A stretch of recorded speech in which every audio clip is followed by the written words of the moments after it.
Hey everyone, Glenn Sanford here. This is our expansion podcast where we talk about professional and personal development here at eXp Realty.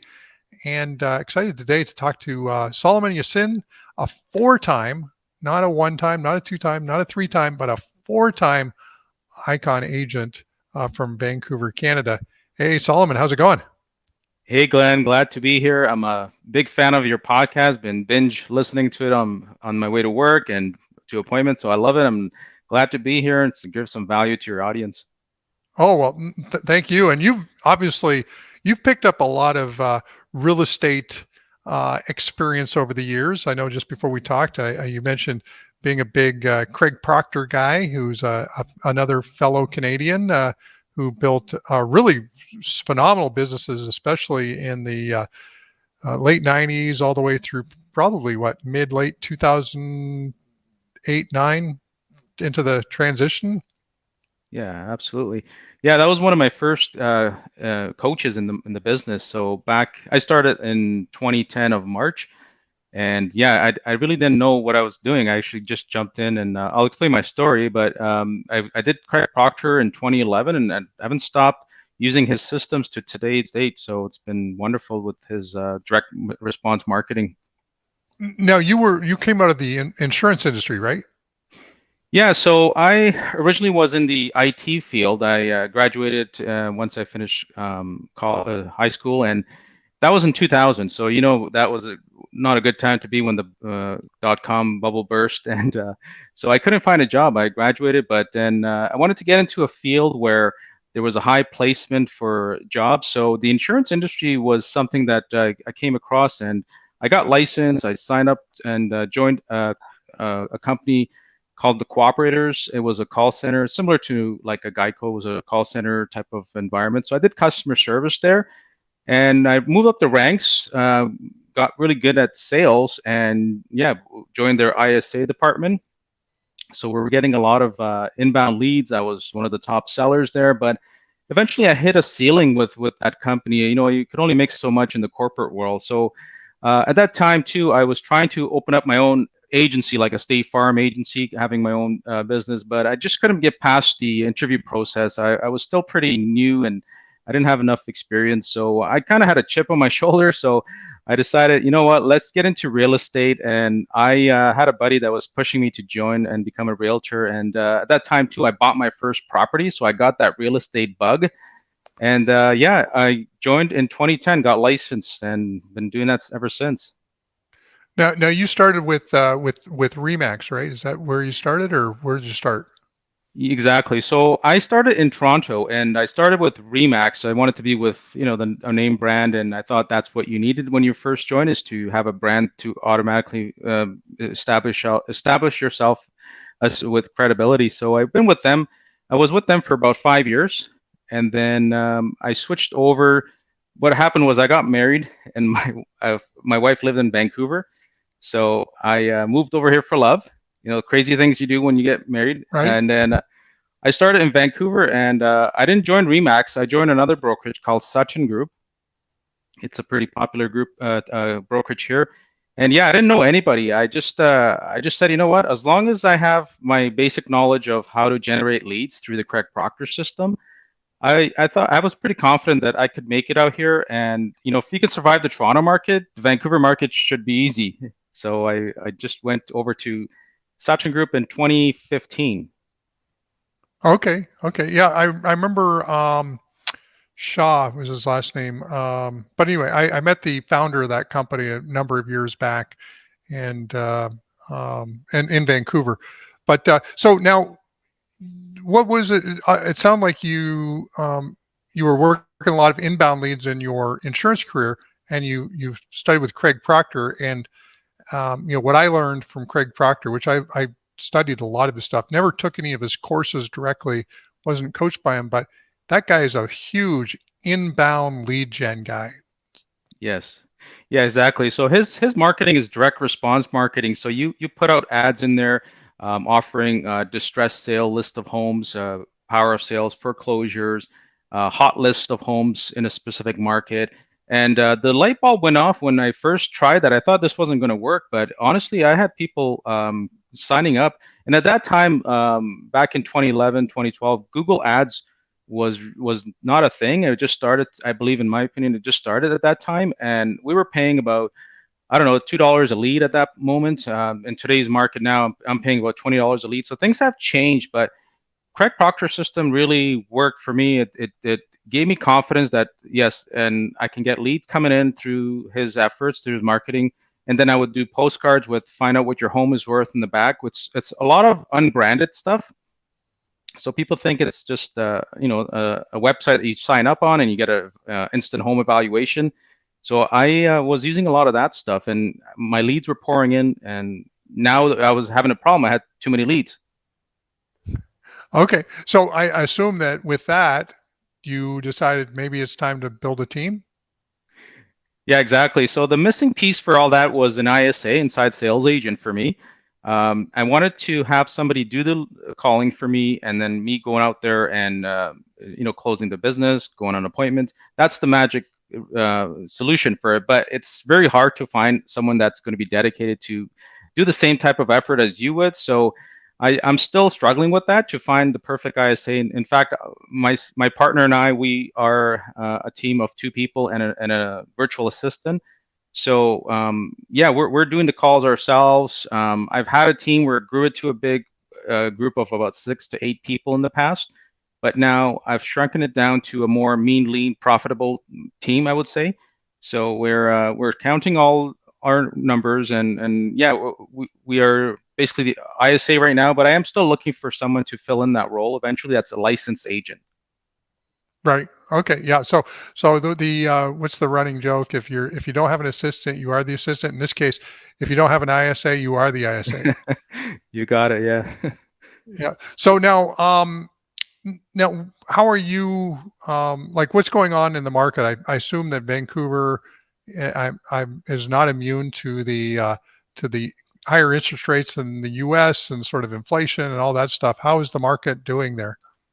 Well, Glenn, I work in both markets of Toronto and Vancouver. I'm licensed in both provinces. It's going to be a very, very tough year. This winter will be very tough for a lot of agents. So it's basically the same kind of thing in the States as it is here. The rates have gone up as well. Like people's mood right now is not to buy a home. They're just all holding back. A lot of investors are pulling back.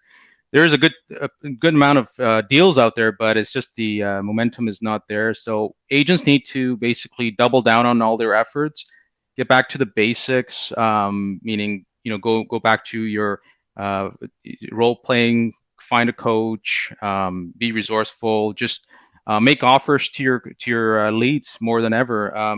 Because in the past it was just simple as you just had to show up and you would get business, but now you gotta actually, it's going to be a skill based environment in my opinion. So a lot of people need to, yeah, sharpen up their skills for this coming winter. Right. Skills and probably a bit of resilience and certainly a bit of discipline, like being, consistent would seem to be the three things that come top of mind. And then you if you're not hungry, you will be hungry. Oh yeah, no, 100%. I So mean, the consistencies. There's a saying, boredom is the key, or boredom comes with consistency, but it gives you those massive results by doing the same things daily, like prospecting, time blocking.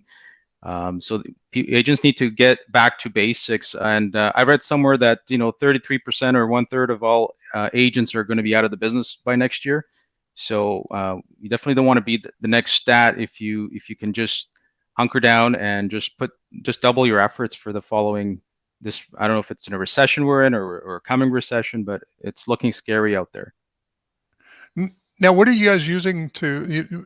Obviously, you're still generating leads. You're doing you got your PPC and some other lead gen sources. Where are you putting it? What CRM are you using for that? So before I joined EXP, we were with Commissions Inc. And Right. then I switched over to Real Geeks. So I've been using Real Geeks before EXP, and it's been working pretty well. So we've been using that for our CRM as well as our lead gen software. So what we're doing right now is we are myself personally, I'm making YouTube videos about different neighborhoods. So I'm generating a lot of leads from YouTube, and I'm transcribe them into a blog. So the blog will result in SEO traffic through to Real Geeks. We're doing the Google ads, so that's been nonstop for about 8 9 years. I haven't stopped that at all. So that, along with the internet stuff, sorry, with the YouTube stuff, bringing in SEO traffic, and yeah, that's how I basically generate that type of pillar of my business. So how many leads do you have in your database? So we like, I know it's just like opening up the funnels, right? Like if you put more money into Google, he can get a lot more leads. But at the moment, we're at 15 to 16,000 leads. But I could open it up to more. It's just that it doesn't result in more sales. It's just we still got to follow up with each one, and so we're getting about, I would say, about 100 to 150 leads a month coming in, and that's Okay, just between two agents. Yeah. right. So which do you are you a forced registration guy or are you a non-forced guy? Well, that's a good question, and I've tested both. I mean, I've been doing this for about I guess 10 years almost, and I originally we started with the forced registry. But because there's a lot more websites similar to ours now in the market, so we have changed it up where you're allowed to view, I believe, 3 properties before you're forced to enter in your information. So that's been 3 views now at the moment, and it's been working. So now we feel confident because they've already saw three images of homes and listings. The fourth time you're forced to sign up. So when we call them, there's a bit more like, hey, this person already went through the hurdles, and they should be, better chance for them to convert. Right. Well, the quality of information on your leads probably went up dramatically too.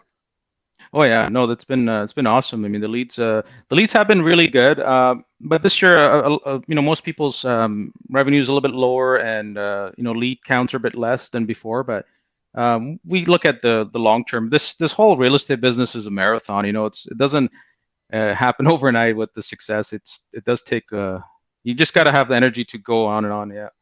Now, have you ever went for a period of time and done like no registration, like no forced registration at all?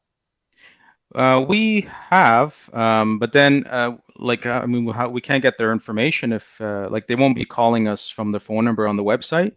So the forced registration gets us data. Right. Okay. Yeah. No. Yeah. It's kind of almost a little bit of a debate. When I ran my real estate teams, I did use Real Geeks. I've used pretty much everything that's out there at the time, and Craig Proctor put me on a platform called Source Solutions, which eventually became market leader, which then eventually became the a lot of the Zillow stuff it uses that now, and so I've been on both sides. What I found was I ended up being exactly where you're at because I was running a team and I needed a little bit more consistent lead flow. But as an individual agent, I was I went for non-forced entirely because I felt like I could skip some of the scrubbing process because I wasn't calling people who hadn't yet expressed specific interest. So Right, that right. ended up being the way that I went about it. So so you use Real Geeks. You've been using that for a while. Um, if you were to pick a CRM today from scratch, which one would you still be? Would that be still the one you'd start with, or would you start with a different one? Yeah, good question. I mean, at this moment, I mean, I feel like they all do the same job. They generate leads. The thing with EXP is that you have KV Core, but I'm super excited about Chime coming in. That's going to be interesting to see how that turns out. I mean, I would probably stick with KV Core if I was to start over because it is provided by the brokerage. Um, but Chime for $25 a month, I think that's phenomenal. I would probably dabble with that, and I think we are going to test it out when it comes out. Yeah, I think it's as a guy lead generation guy to lead generation guy, um, I tend to think about the idea of like running both, like two or I ran multiple websites, and I found that each website appealed to a slightly different cross section. I didn't get much in the way of crossover of the same people ending up in both systems. So for whatever reason, I could pick different geographies. I could pick different landing pages. I could pick different calls to action in my PPC ads, and then I could even have small teams work one particular database versus another team working another particular database, and they could sort of match up with the type of leads coming into that platform. So um, I think it's a great idea to try, especially if it's only $25 a month. Why Yeah. not put it And into you know what? production? Like I work in two different markets, the East Coast, West Coast. So I could probably implement that for my Toronto market because that is still fairly new with Real Geek. So I could probably cut that out and put Chime over there and see how it works.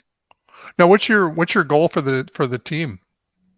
So, like for my real estate team or the rev share organization? Well, whichever one you're more excited Okay. about. Yeah, I mean, the real estate team is it's still producing money and it's producing results. So, I have a partner down in Toronto as well that's running the show with the buyers. But obviously, my goal originally was, I read the book The E Myth by Michael Gerber, and Michael I Gerber, yeah. wanted, Mhm. yeah. So that was a paradigm shift for me, and I wanted to eventually run it where I can basically be hands off and just work on business stuff. But it's still exciting for that type of business model for me to go after. So in the future, I would like to potentially grow it. But I'm still going through some growing pains with that, and but it's still if I really want to focus on it, I think it could work for me. And as far as the rev share organization, yeah, I mean it's if I focus on it, I think there's definitely I still feel like we're just beginning here in this company, so there's lots of opportunity there. So the future looks pretty bright, other than what's going on in the market overall. Yeah, no, for sure. Well, and of course, you started at Remax. I think Remax has like over 26,000 agents in Canada. We're only at five. So, and Yeah. we're fastest growing real estate brokerage in Canada too. So, it's there's a lot of room to run. And even if there is turnover in the industry, we're attracting, really great players. So, any final words? Any words of advice to our listeners? Yeah, I mean, like I said earlier, like it's going to be a very interesting market going ahead. I think agents just need to get back to sharpening their skills, focusing on what was working for them when they before they got into or when they got into the business. I mean, before you just make some, I guess, some videos on TikTok and all that, and people will reach out to you. But now you got a time block. You've got to set yourself a budget. Like what I do is I have a salary that I live off, and the rest is back into the business. So treat yourself as if you were hired by somebody, and hunker down, time block. That's what we did to be successful, and we got away from it because the market got kind of easy for us. But going into 2023, it's back to the basics for us. Awesome. Well, that was one of the very first things, and I recommend that everybody does it. Is put yourself on salary like right away, and even if you can't pay yourself the salary today, defer it to the future when you can pay yourself the salary, but then still keep yourself at a reasonable salary for what it would take to replace yourself in the business. Because eventually you will want to replace yourself, and then you'll be working sort of on the owner profit side. And so it's a really, really great move. It also makes sure that you treat the business as a business, Yeah. from day one, as opposed to just looking at your personal checkbook and going, am I making money or not? Yeah, no, that's something that I've implemented in the last few years, and I'm glad I did because if I didn't do it last year or save money, then this year would have been a little bit stressful for us. So. Yes, for sure. Well, Solomon, hey, thanks for jumping on. Thanks for sharing your words of wisdom. And where can people find you? I think you're on Facebook and maybe some other places. Yeah, Glenn, I could be fine just by Googling me or looking me up on Facebook. That's the best way to find me. And yeah, I could be reached there anytime. Awesome, good stuff. Well, thanks again, and till next time. Thanks for listening to this podcast, everyone, and thank you, Solomon, for joining us. Pleasure. Thank you.